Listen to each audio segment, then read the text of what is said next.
Hi friends, అందరు బాగున్నారా? చాలామంది ఒక మేక మటన్ ఎలా వండాలో అని అడుగుతున్నారు.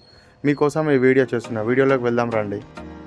ఇవాళ మా ఫ్రెండ్ శివన్న దేవుని చేసుకుంటున్నాడు, ఉప్పలమ్మ దేవతని. వీడియోలోకి వెళ్ళే ముందు నా ఛానల్ని సబ్స్క్రైబ్ చేయడం మాత్రం మర్చిపోకండి. Thank you. ఒక మేక మటన్ కర్రీ ఎలా వండాలో నేర్చుకుందాం రండి. నేనైతే స్టవ్ మీద వండుకుంటాను, కానీ కట్టెల మీద చాలా టేస్ట్ వస్తుంది. స్టవ్ మీద గంజు పెట్టుకున్నాను. మటన్ 18 కిలోలు వచ్చింది. నేను 2 లీటర్ల సన్ఫ్లవర్ ఆయిల్ పోసుకున్నాను. ఆయిల్ మంచిగా వేడెక్కినాక 2 kg ఆనియన్ వేసుకున్నాను, ఎర్ర ఉల్లిగడ్డ.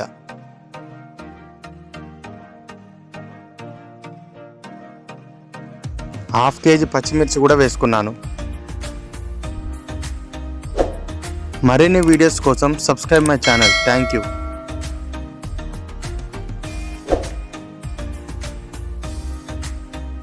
మసాలా సామాన్లు వేసుకున్నాను.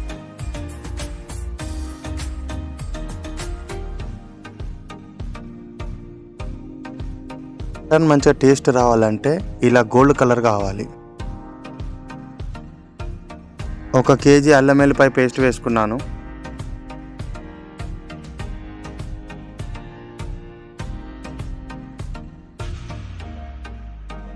అల్లం మంచిగా ఆయిల్లో ఉడకాలి, పచ్చివాసన పోయేంత వరకు. అప్పుడే మటన్ మంచిగా టేస్ట్ వస్తుంది. పసుపు 200 గ్రాములు వేసుకున్నాను.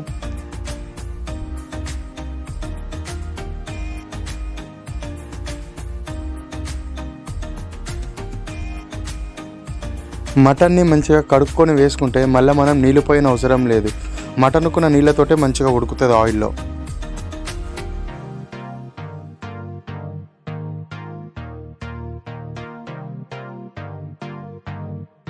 మటన్ వేసుకున్నాక ఒకసారి మంచిగా కలుపుకోవాలి.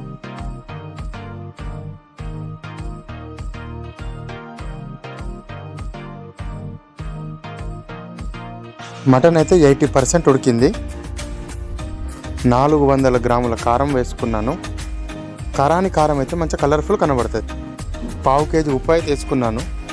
నేనైతే మటన్ గ్రేవీ రావడానికి కోసము జీడిపప్పు మరియు పుచ్చిపప్పు పౌడర్ చేసుకొని మటన్లో వేసుకున్నాను, చిక్కగా గ్రేవీ రావడానికి కోసం. మన టేస్ట్కి సరిపడినంత గరం మసాలా వేసుకోవాలి. 1/2 kg ధనియాల పొడి వేసుకోవాలి. 100 గ్రాములు మటన్ మసాలా వేసుకున్నాను. ఇంతే అండి, మటన్ కర్రీ రెడీ. ఒక్కసారి తింటే మళ్ళీ మళ్ళీ తినాలనిపిస్తుంది మటన్ కర్రీ. అలా బాగా కుదిరింది ఇవాళ.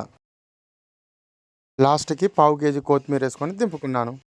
మరిన్ని వీడియోస్ కోసం subscribe my channel. Thank you.